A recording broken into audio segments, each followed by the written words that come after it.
In this video, I'm going to talk about the E02 error with the lazy spa. It's a water flow issue detected by the pump, and it can be caused for a number of reasons.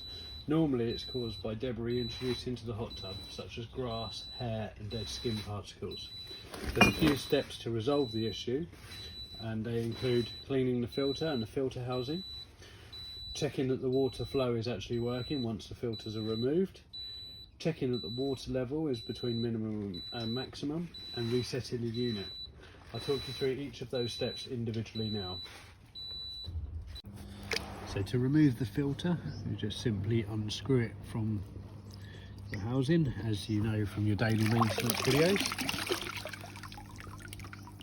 Again, unscrew with securing pin and open the filter housing. Inside, we need to make sure that this is completely clear of any hairs and debris. So the rubber flaps that are in there, they need to be free to open so that the water flow can get through.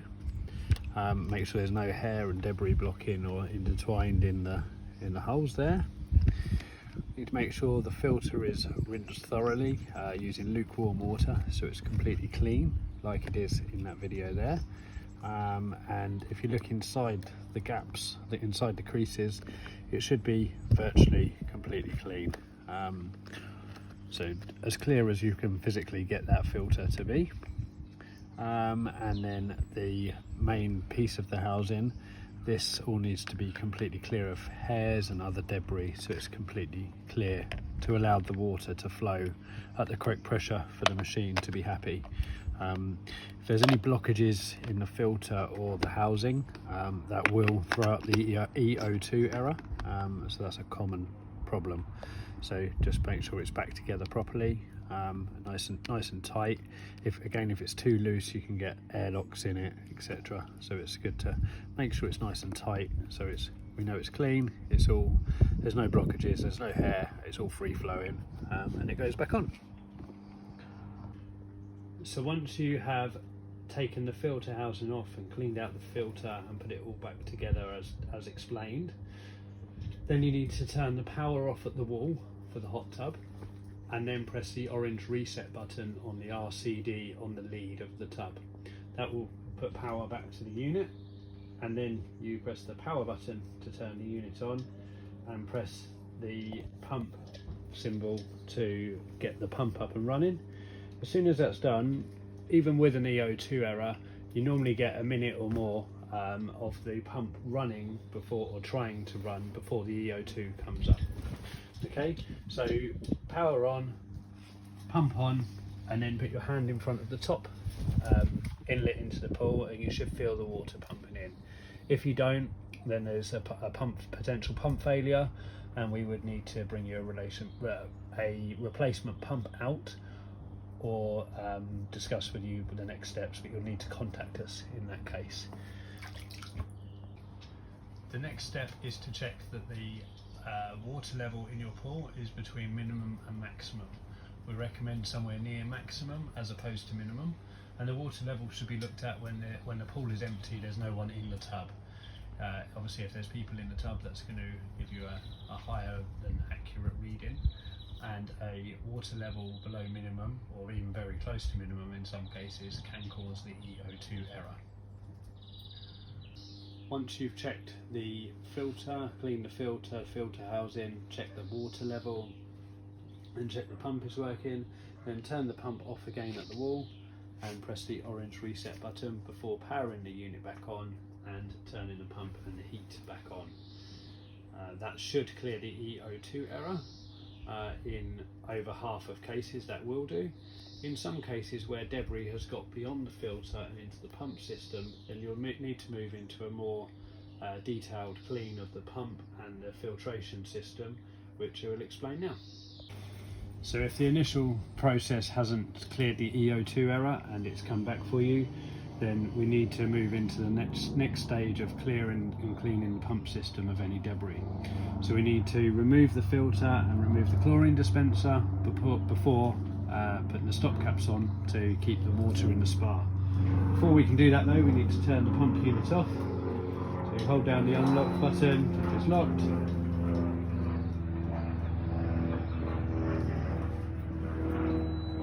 turn the unit off. Now the unit's switched off, we can remove the chlorine dispenser tablet just by twisting it anti-clockwise and lifting it away, and then placing a stopcap on firmly in its place. And then the same for the filter housing.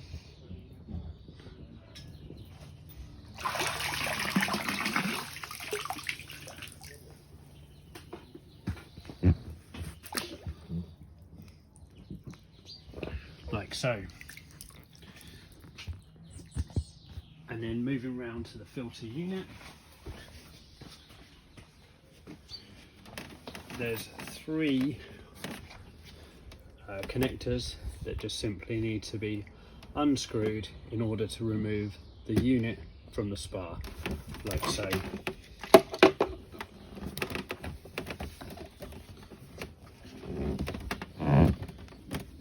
When these are undone, it's normal for some water to come out because there's obviously water in the connector pipe and in the heater unit itself.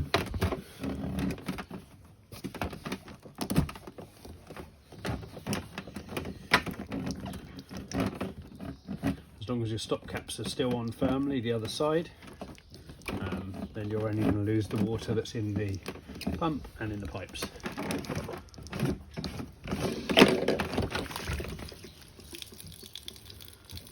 Like so. Next, we just want to have a quick look inside these tubes here and here, and you want to visually look into the tube and just check that there's no kinks, the pipe hasn't become twisted, and that would be stopping the water flow. So what we want to do is look in here and just check that they're a completely clear tube. There may be some slight crushing on the tube in the middle on some of the models. That's completely normal as long as the top and the bottom aren't touching. You know, if it's just slightly compressed in the middle, that's normal. And they look good. At this stage as well, what we do is just take off one at a time and give it a rub around, and just try and, in case there's any dirt and debris lodged in the debris housing. And so I've done the top one and then do the bottom one again. Just going to let some water out while we do that. You can even use a brush if you can see there's some debris there. You can use a brush to dislodge the debris, and obviously the water flow is going to flush it through for us there. So make sure they're firmly back on. Using a hose pipe, when you give these pipes flush out, be careful because it will spit water back to you. And again, all we're doing here is rinsing those debris screens out. So just leave it in there for a minute or so, give it a wiggle around, and then the same on the other one. Just be careful that the caps don't come off into the pool, so just keep an eye on those while you do so. Giving those debris screens a good flush from the rear of them. Okay, and then next we need to flush the pump unit itself. So we do that by placing the hose in the top one there, and the water will flow out of the bottom one. We leave that in there for a minute or two like that, flushing, ideally a couple of minutes to do it. You want to give it a good flush. Some people say up to 5 minutes. Before swapping it over and place it in the other one and flush the heating coil the other way.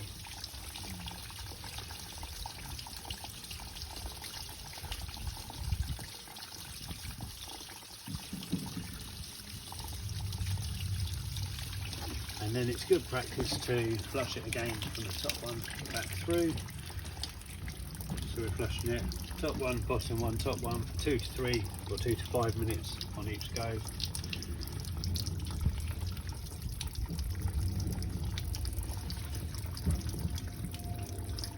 And then once we've flushed it through like so, we're done with the hose pipe, so we can go and turn our hose pipe off.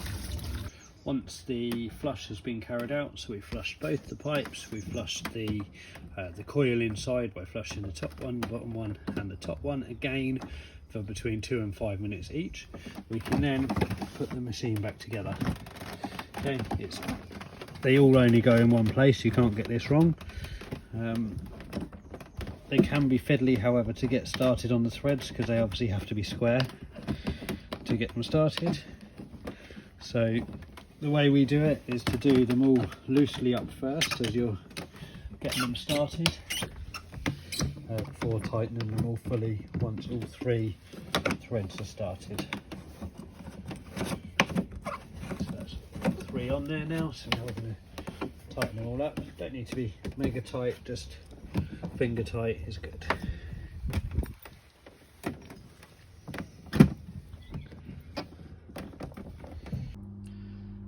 That concludes the video on how to solve the E02 error on your Lazy Spa hot tub hire.